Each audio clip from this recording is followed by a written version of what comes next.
name is Rosie. I'll be your captain and storyteller for today. For your safety, please remain seated, keeping your hands, arms, feet, and legs inside the boat at all times.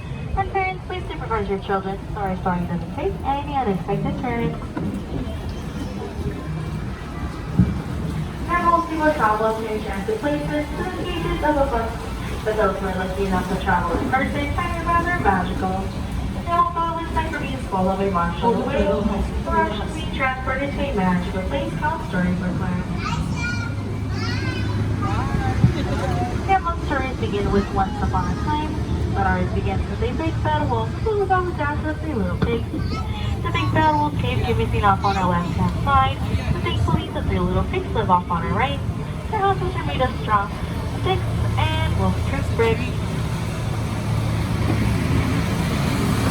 Now just around the corner on our left-hand side is a small English village, but it's home to Alice. For one golden afternoon, she followed the white rabbit and fell down into Wonderland.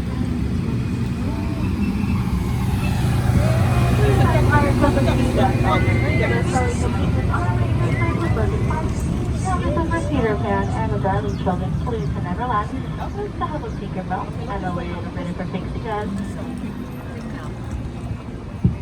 And straight ahead is the magical city of Agrabah, where the street rat Aladdin first met Princess Jasmine in the market and stole her heart. With the help of a genie, they fell in love, and they now live happily ever after in the Sultan's palace.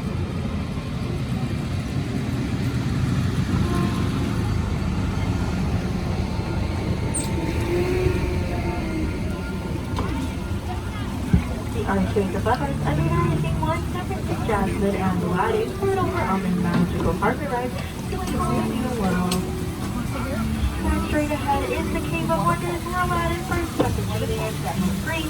When it says that whoever sets this genie free will be granted 3 wishes. So let's all make a wish and hope that it comes true.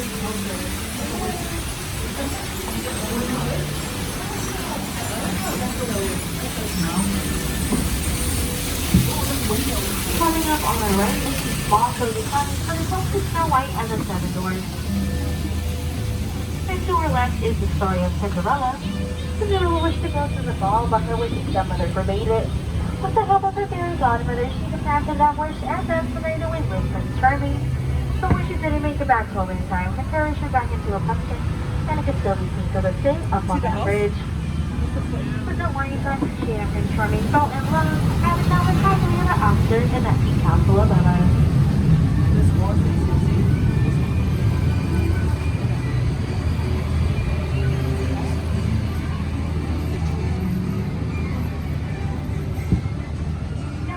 Here at Disneyland are real, just like the quilted pants on our left-hand side.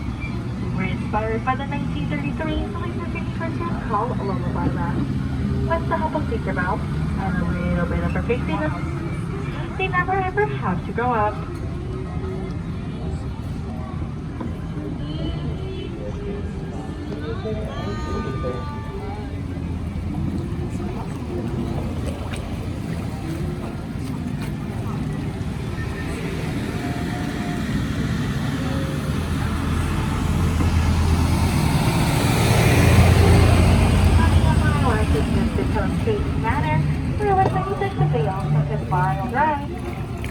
And just after that is the magical kingdom of Ariel, and it's always home to Canal, Princess Anna, and a few other of our magical friends.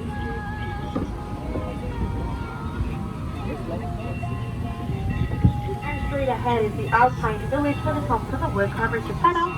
This is where he wished upon a star for his puppet Pinocchio to become a real-life boy.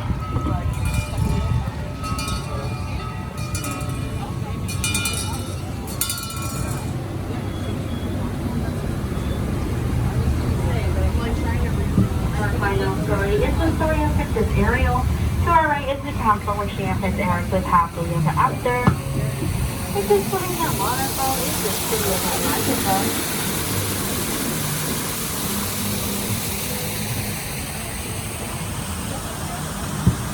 As you approach the dock, my friends, please remain seated with your hands, arms, and fingers inside the boat and away to the dock. And please wait until my count of 3 when we'll all get up at the same time towards the center of the boat to balance.